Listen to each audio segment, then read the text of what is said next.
E aí, pessoal, tudo bom? Vamos aí direto ao ponto, para falarmos hoje sobre as proteínas, tá certo? Tá aí, nós falamos já sobre gordura, sobre carboidratos, agora nós vamos falar sobre proteínas. E é lógico que o objetivo desse curso aqui é tentar dizer coisas que vocês não sabem ou dicas que vocês ainda precisam aprimorar no dia a dia de vocês para terem uma vida mais saudável, tá certo? Nós estamos falando sobre alimentação. Para começar a falar sobre as proteínas, nós vamos falar de alguns critérios que poucas pessoas ainda falam. Por exemplo, é, existem muitas proteínas no reino vegetal, e isso não é tanto de domínio público.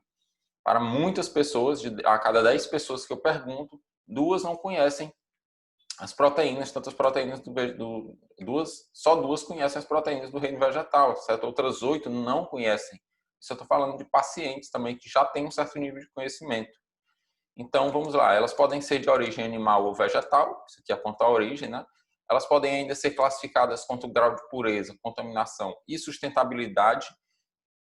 Esses três itens aqui, ó, pureza, contaminação e sustentabilidade, nós vamos principalmente falar de quando as proteínas são orgânicas ou não. Porque, por exemplo, para uma proteína animal ela ser orgânica, vocês lembram que eu falei que é bem difícil você conseguir o selo de orgânico. E a gente tem que acreditar naquele selo. Claro que existem aí brasileirices, coisas que brasileiros fazem para burlar a lei, etc, etc.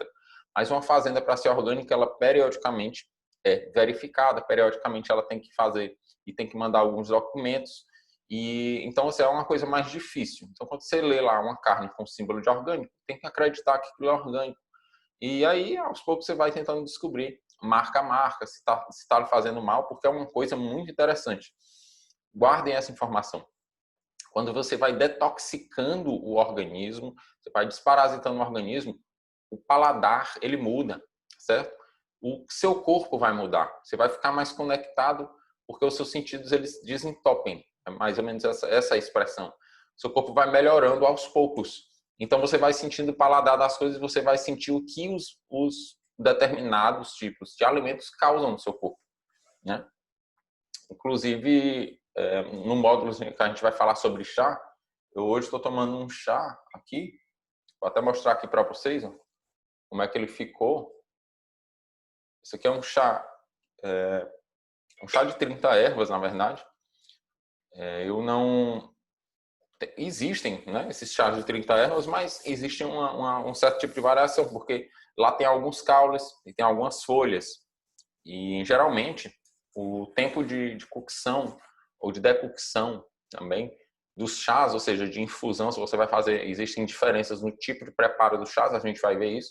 Se é caule, ele tem que ser cozido, né? Por exemplo, uma coisa mais dura, como a canela, ela tem que ser cozida. Você não adianta só pegar uma canela e infundir ela na água e esperar a infusão para tentar extrair alguma coisa. Não, ela tem que ser cozida por pelo menos 5 minutos, de 5 a 10 minutos. Depois ela passa pelo processo de infusão ainda. Se você quiser um chá, por exemplo, de hortelã com canela, o preparo do chá de hortelã com canela é diferente. Primeiro você tem que cozinhar a canela à parte, depois você tem que infundir o hortelã. E aí mistura os dois. Então, são coisas diferentes, distintas. A gente vai aprender sobre isso. Então, aqui nesse chá de 30 ervas, depois a gente vai falar também sobre ele. Não adianta você achar que uma coisa vai ser preparada de um jeito, o caule vai ser preparado de um jeito, a folha de outro. Inclusive, as folhas elas têm que ter uma temperatura bem menor de preparo, de 60 a 90 graus. Assim, é bem diferente. E falando disso, nós estamos falando sobre proteína, né? Mas você vai tentar sentir, depois que você estiver detoxicado, você vai sentir mais o sabor e o efeito das substâncias no seu corpo. Então, quando a pessoa começa a comer alimentos só orgânicos e depois muda de repente para outro, você vai sentindo que seu corpo vai perdendo alguns atributos. E acredite, você só sabe disso depois que passar pelo processo de detoxicação. Antes, não adianta. Não adianta, porque a pessoa às vezes imagina que sente, imagina que sabe, mas não sabe. Não é acreditar. Isso aí vocês têm que sentir.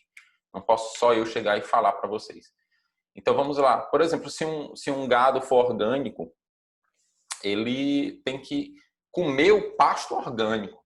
Não adianta um gado comer capim que não é orgânico. Então, assim, quando você vai dizer que produz o gado orgânico, a pessoa tem que ter um processo absurdo de trabalho. Não é da noite para o dia que você vive. Inclusive, a terra ela não pode pegar determinados tipos de adubo. Um adubo ele tem que não pode ser um adubo, por exemplo, inorgânico. Ele tem que ser um adubo também orgânico.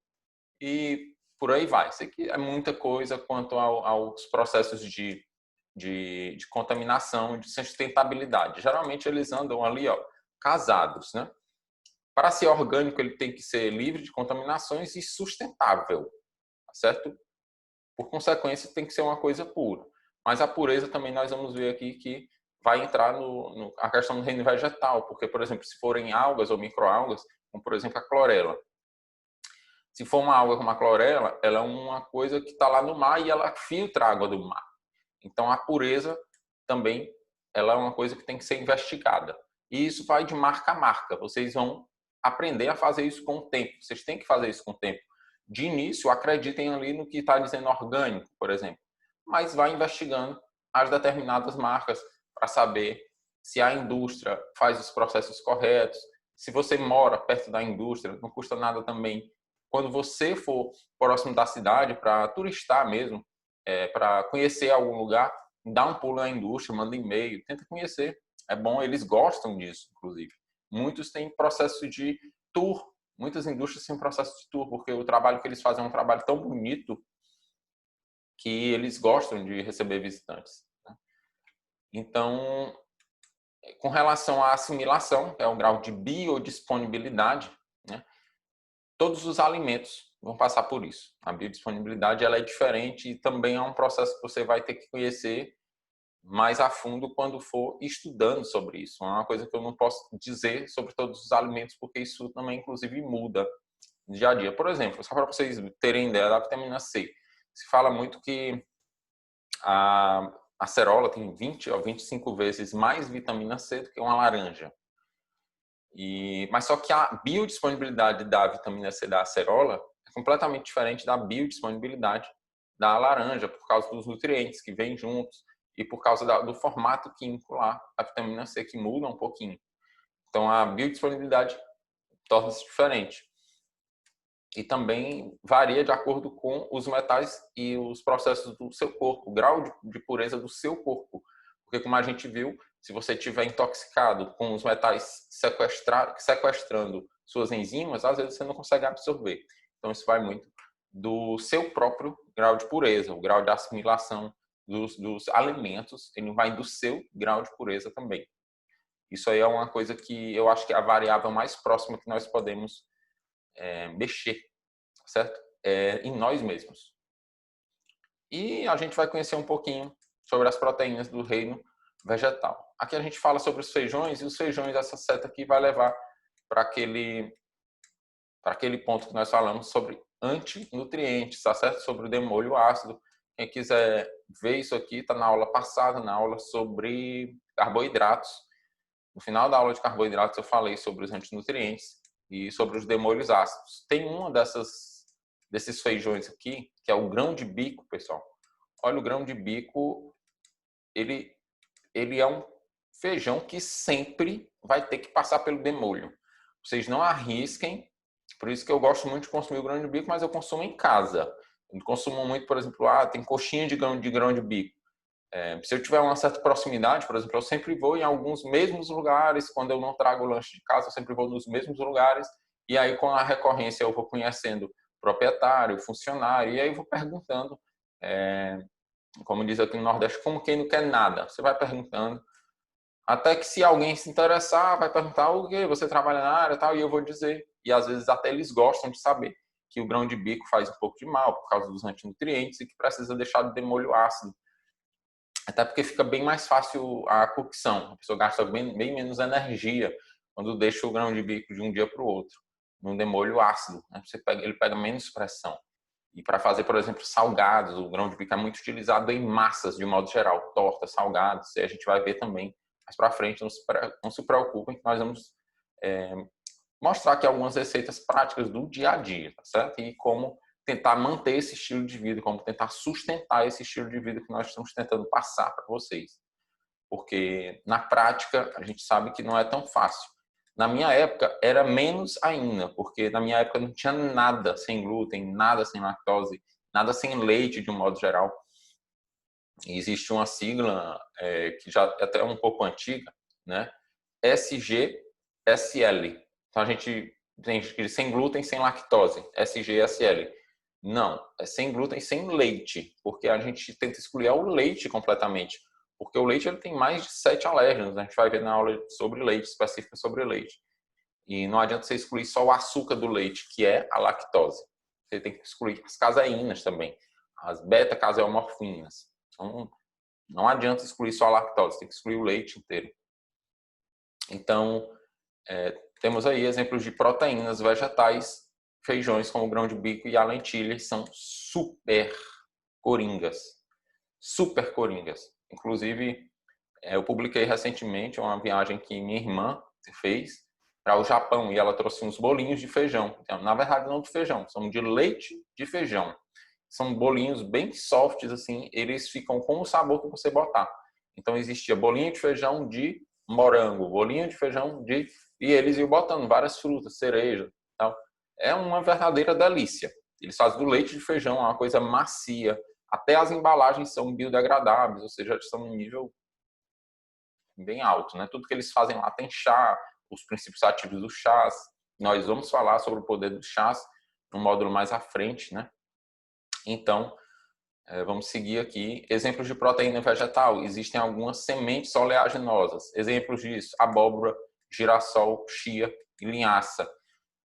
Para fazer o processo de detox, eu ainda nem sempre boto grão de bico e chia. Por quê? Chia, principalmente porque tem algumas pessoas que têm constipação. Então, eu já digo logo, quem tem constipação, não use grão de bico e chia para fazer o detox de vocês, tá certo? Utilizem outras coisas. A chia, porque ela aumenta cerca de 25 vezes quando ela entra no intestino, e quando ela entra no intestino e vai inchar e vai provocar mais constipação ainda. É possível que ela provoque mais constipação ainda. Então, não utilizem chia e nem grão de bico, tá certo? Já ficam sabendo. Mas são alimentos riquíssimos em proteínas. Foi feita uma pesquisa, a gente vai já falar sobre o cálculo, né? O cálculo ele varia de acordo com o que você quer, com o seu objetivo. Então, assim, você pode só querer evitar a deficiência de proteína, você pode calcular a proteína se você é sedentário, se você é uma pessoa ativa, se você quer hipertrofia, se você quer perda de gordura. Então, a gente vai mostrar já isso aí. Então, você pode usar esses substitutos aqui, porque foi uma pesquisa que as pessoas que querem mais se afastar da carne ou diminuir o consumo de carne não são aquelas pessoas veganas e vegetarianas, talvez porque elas já tenham se afastado. E pelo que eu conheço de alguns veganos, não, muitos têm dificuldade ainda de se afastar. O pessoal às vezes quer ser vegano, tal, mas não consegue seguir um estilo de vida. Mas as pessoas que mais querem são as pessoas que mais consomem. Olha só, que doido, né? Inclusive deram a carne de hambúrguer, inclusive a carne de hambúrguer artesanal, a carne de hambúrguer processada e uma carne de hambúrguer vegana. E deram para as pessoas que costumeiramente consomem hambúrguer. E as pessoas simplesmente não souberam diferenciar o sabor das carnes. Quando foram olhar, não souberam diferenciar qual era a carne vegana e qual era a carne de origem animal. Não dava para saber. Porque, inclusive, a carne vegana sangrava. Que coisa mais massa. Eu ia dizer estranha, mas é massa. Bom demais. Top, porque eles botaram suco de beterraba para fazer o sangue da carne. Então, a carne sangrava quando você apertava ela. Que massa, né? Então, assim, hoje em dia, nos Estados Unidos, já existe uma realidade, é uma das indústrias que mais cresce, essa indústria vegana, principalmente que produz esse tipo de carne. Então, ficam aí dicas, essas super dicas de feijões, sementes oleaginosas e agora sobre algas, né? São, inclusive, 2 superalimentos. Se você tivesse que citar daqui, de todas essas aulas, 2 superalimentos seriam espirulina e clorela. São a clorela, que é uma microalga, inclusive, essas 2 algas, elas provocam um detox no corpo de alguns metais, tá certo? Se você, eu acho que, não sei se existe ainda isso, principalmente você que está assistindo aí o curso, mas se você botou uma amálgama, aquela amálgama no dente, fez uma restauração e botou amálgama no dente, que eu não aconselho porque eu utilizo esse mercúrio para fazer aquilo, intoxica muito o corpo. Inclusive, para você fazer a retirada da amálgama, olha só outra dica. Você tem que ir para um dentista que ele seja um dentista funcional, porque é o maior perigo que existe você fazer retirada de amálgama. Isso porque na retirada a pessoa acaba aspirando o mercúrio que foi produzido na amálgama. Então, se você utiliza amálgama, fez retirada de amálgama, ou colocou uma amálgama recentemente, não utilizem clorela e espirulina, porque você pode ficar intoxicado. Ela vai puxar o mercúrio dessa amálgama e vai levar para o seu sangue. Isso não é bom. Não é bom. Nós temos que fazer outros processos antes disso, certo? Então, falando assim algumas coisas que pouco se sabe dessa classificação de proteínas, é isso, tá certo? E agora a gente vai falar sobre cálculos, pessoal. Inclusive, vou abrir aqui, já que a gente vai falar sobre cálculos, vou abrir aqui a calculadora. Se você pretende saber o quanto você tem que comer de carne para poder evitar a deficiência, é só isso aqui. Você vai fazer esse cálculo. 0,8 vezes, por exemplo, nós vamos pegar um exemplo de uma pessoa de 70 quilos, uma média aí nacional. 56 gramas de carne. Só que a gente está falando aqui da carne já, da proteína livre. Isso aqui, na média, vamos pegar na média, você tem que multiplicar isso aqui por 4, porque a carne ainda vai passar pelo processo de digestão. Então, assim, para evitar a deficiência, você tem que comer, uma pessoa de 70 quilos, 224 gramas de carne por dia, tá certo? Aí você vai dividir isso aí nas refeições. Mas isso é para evitar a deficiência. Você possivelmente vai até acumular gordura comendo só isso de carne. Já se você é uma pessoa que é sedentária, que quer comer um pouco mais, inclusive para se manter, você não quer comer só para evitar deficiência, você vai ter que comer isso aqui, ó, 1,2 vezes, vamos lá, aquela pessoa de 70 quilos. Você vai multiplicar 1,2 por 70, que é o seu peso. E aí vai ter ali 84. Esse resultado é o proteína livre. Por exemplo, se você fosse tomar só whey, nós já falamos superficialmente de whey, né? Vamos falar sobre suplementação. Você só tomar whey, você vai ter que tomar 84 gramas de whey por dia, tá certo? É a proteína já livre. Mas, como ela ainda precisa ser digerida, olha só, você vai ter que comer ali em torno de 336, arredonda para mais, 350 gramas de carne por dia. Você vai dividir isso aqui, por exemplo, entre almoço e jantar, que eu também não aconselho. Você teria que dividir pelo menos em café da manhã, almoço e jantar, né? 168 gramas de carne por dia. Mas já que você é uma pessoa ativa, ou seja, você faz uma certa atividade, ou você anda, ou você procura deixar o carro em uma esquina antes, em algumas esquinas antes para ir andando para o trabalho e tal, você pedala para ir para o trabalho. Enfim, você é uma pessoa que não é totalmente sedentária, mas não pratica uma atividade física assim tão extenuante. Você vai multiplicar o 2 por 70. Nós estamos utilizando uma pessoa de 70 quilos. Então, pega o 2, que é esse 2 aqui, ó, 2 gramas por quilo por dia. Pega o 2, multiplica por... Eu fiz alguma coisa errada. Pega o 2, multiplica por 70, que é o peso, vai dar 140. Isso aqui seria da proteína livre. Uma média, você vai multiplicar por 4. Você tem que comer ali 560 gramas de carne por dia, tá certo? Já se você é uma pessoa que busca a hipertrofia, ou seja, se você quer ter um resultado estético de crescimento muscular, se você quer que seus músculos cresçam, você tem que pegar pelo menos aí esse 2,2. Repara que eu sempre estou pegando o de cima, né? Por quê? Porque eu acredito mais nesses valores superiores. Então você vai pegar ali o 2,2 vezes 70 quilos, você vai ter ali 154, seria a carne livre. Multiplique isso por 4, você tem a quantidade de gramas de carne que você tem que comer por dia. Aqui já está chegando mais próximo, né, do que do que uma pessoa precisa, do que uma pessoa que busca um resultado estético precisa por dia. E já tem também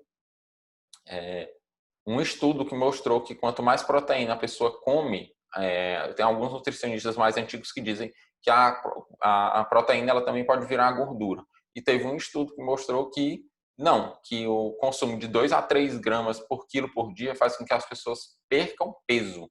Olha só, que coisa, né? Não se sabe se é porque a proteína, você ainda precisa, o corpo precisa se desgastar também para poder fazer o processo de digestão da proteína, né?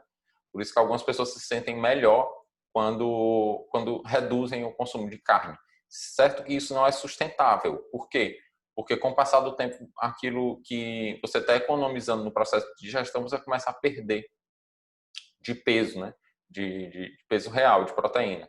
Então, ali, você vai ter que comer de 2 a 3 gramas de quilo por dia, de quilo de peso por dia, para poder passar por esses processos de perda de gordura. Isso aqui já foi mostrado no estudo.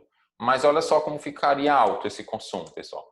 Se você multiplicar o 3 pelos 70 quilos, que é esse nosso exemplo, e multiplicar isso aqui por algum tipo de carne, pegando a base ali de carne de gado, você teria que comer 840 gramas de carne por dia. Isso aqui é muita carne, tá certo? É muita carne.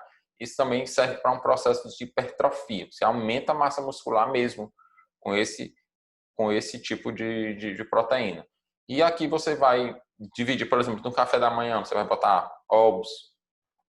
No almoço você vai ter que comer bastante carne, tem que botar carne aqui desse jeito.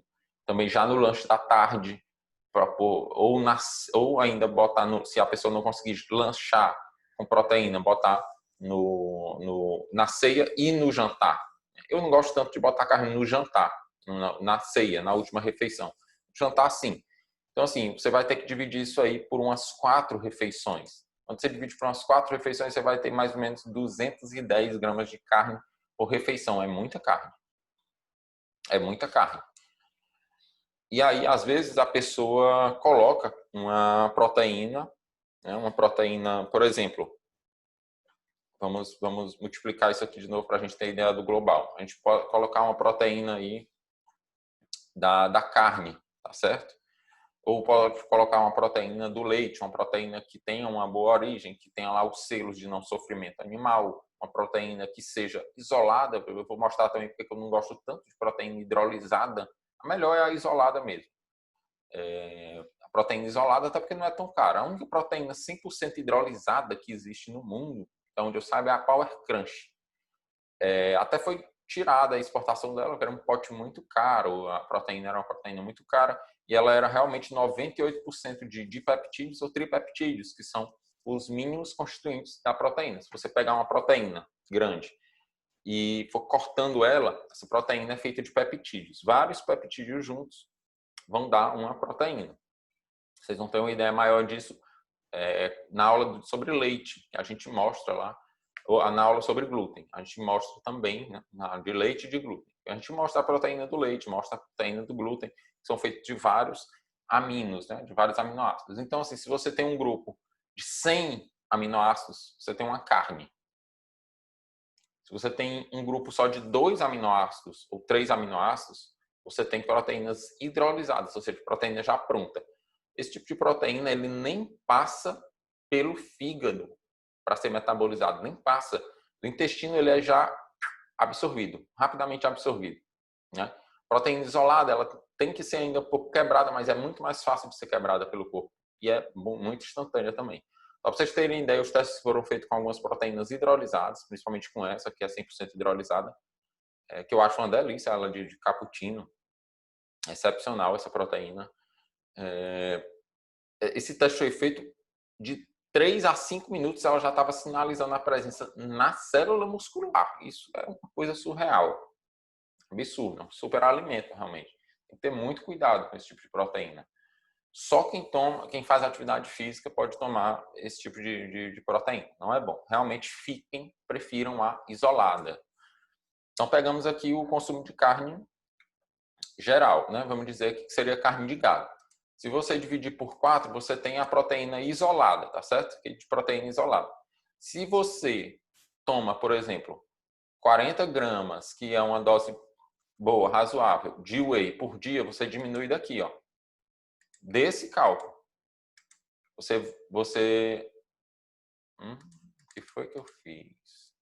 Então, vamos lá. 3 vezes 70, fazer o cálculo do começo. Desculpem aí, o ao vivo gravado é assim mesmo. Você tem 210. Se você pegar isso aqui e reduzir de 40 gramas de whey que você toma, você vai ter que consumir só já 170 isolado, de carne isolada por dia. Só que para você saber quanto é realmente de carne, olha ali, ó, 680, você diminui de 210 gramas por refeição, se você dividir isso em 4 refeições, para 170 gramas. É uma boa redução. Quem sabe o que é comer 200 gramas de carne numa refeição vai dar valor para esse tipo de cálculo aqui, tá certo? Então, assim, resuminho da história. Quando você pega esse tipo de... Vou fazer isso aqui para você tirar um print da tela. Você tirar um print da tela, essa daqui seria a tabela de consumo, tá certo? De carne. Você vai pegar esse cálculo aqui, de acordo com o que você pretende, e você vai multiplicar seu peso, pega seu peso ali, 70 quilos, 60 quilos, não sei. Vamos usar aqui o exemplo de 70 quilos. Você vai multiplicar por um desses itens. Eu peguei aqui, por exemplo, o de pessoas ativas, que treinam um treino razoável. Vai ter ali 140 gramas. A whey você vai reduzir disso aqui. E você tem que ver ainda, por exemplo, o nutricionista lá ele passou 40 gramas de whey por dia. Mas daquelas 40 gramas de whey, se for um whey muito bom, ele só vai ter 30, vamos dizer, em torno de 30 gramas de proteína. Você vai reduzir só essa quantidade de proteínas que tem lá no rótulo. Enquanto nós estamos tendo esse acompanhamento aqui, você pode, inclusive, ter isso como dúvida. Raul, me manda lá uma foto do whey, do rótulo, importante que seja do rótulo do whey, e me pergunta, Raul, essa proteína é boa? Quanto é disso aqui que eu tenho que reduzir do cálculo para eu sou uma pessoa ativa, ou sou uma pessoa que quer hipertrofia, sou uma pessoa que quer perda de gordura? Você vai me dizer qual é o seu perfil. E aí você vai me mandar, essa foto aqui do whey é bom? Esse cálculo aqui eu tiro de onde? É uma possível dúvida, se você não tiver aprendido a fazer esse cálculozinho. Então, deu lá 140 gramas de carne já digerida. Só que a gente sabe que a carne a gente não come ela digerida, a gente vai fazer a digestão ainda. Então você pega esses 140 e reduz ali a quantidade de gramas que você consome de whey por dia. Preferencialmente nas 3 refeições que ficam próximas do treino. O que é isso? Vamos dizer que a refeição do pré-treino, a refeição do pós-treino imediato, ou a refeição de até 1 hora no máximo depois do treino. Tá certo? Você tem que incluir a whey. Eu geralmente digo, o consumo de whey a gente vai falar mais quando estiver falando de suplementação. Mas acontece o seguinte, na hora do seu dia, que é mais difícil você consumir whey, vai ser a hora preferencial, é a primeira estratégia. Né? De preferência, se essa hora do seu dia for também próximo do horário do treino. Por quê? Porque, pessoal, tem gente que acorda 5 horas da manhã vai treinar. Tem gente que acorda 4 horas da manhã vai treinar. Por isso que existem academias 24 horas. A pessoa, para ir treinar depois de ter comido um café da manhã, não dá muito certo. É melhor, preferencialmente, que a pessoa vá, às vezes, treinar em jejum. Aí tem pessoas que aguentam. E para quem não aguenta treinar em jejum, é preferível que tome a whey antes. Tá certo? Se você não tiver feito o carbo na refeição, na última refeição do dia. Porque para essas pessoas é melhor consumir o carboidrato lá de noite. Tem muita gente que fala que é o contrário, que não é bom consumir carboidrato à noite, mas isso depende da sua individualidade. Se você vai treinar 4, 5 horas da manhã, você tem que consumir o carboidrato lá no jantar e na ceia. Está compreendendo isso? E aí pode tomar o whey na hora que acordar. E aí vai treinar. Então, se a gente conseguir mexer e colocar de acordo com esses 2 critérios, é o ideal. Primeiro, de acordo com a hora do treino, certo? E, de preferência, próximo do horário que você tem mais deficiência para consumir proteína. E aí, depois, essa pessoa que treina de manhã cedo, que é ideal, porque tem um pico hormonal, inclusive. Se você botar, se essa whey tiver muito carboidrato livre, já vai quebrar o pico hormonal. Também não gosto. Tem que ser menos carboidrato possível. Whey mais isolada possível, né? Sem fruta, sem nada. Para não quebrar o pico hormonal. Pra você ir treinar com pico de GH.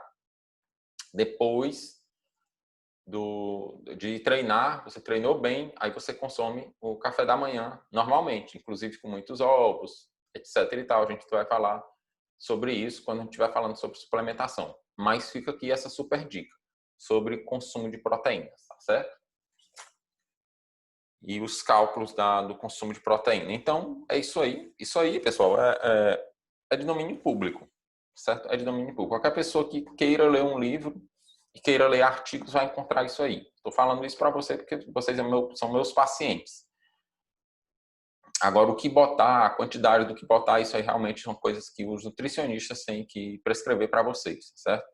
Posso indicar nutricionistas em todo o local do Brasil. Eu acho que eu sou a pessoa que mais indico consulta nutricional no país. Primeiro fisioterapeuta a trabalhar com 5 nutricionistas, coordenar uma equipe de 5 nutricionistas. Claro que eu fazia a coordenação logística, né? Eu não fazia a coordenação da equipe de nutrição. A coordenação sempre teve um ART, um responsável técnico, porque a competência é dessa pessoa. E eu adoro o profissional de nutricionista, mas isso aqui é uma coisa de domínio público. Qualquer pessoa pode saber disso, tá certo? O conhecimento ele não pode ser aprisionado.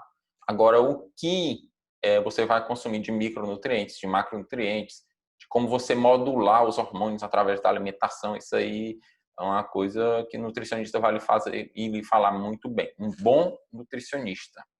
Escute muito isso aí que eu estou lhe dizendo. Um bom profissional da nutrição. Não vá atrás de qualquer profissional. E é isso, tá certo? Analisamos aqui sobre proteínas. Gostei muito, foi muito construtivo. E eu acho que a gente se vê já já. Manda aí as dúvidas para o origemdador@gmail.com, tá certo?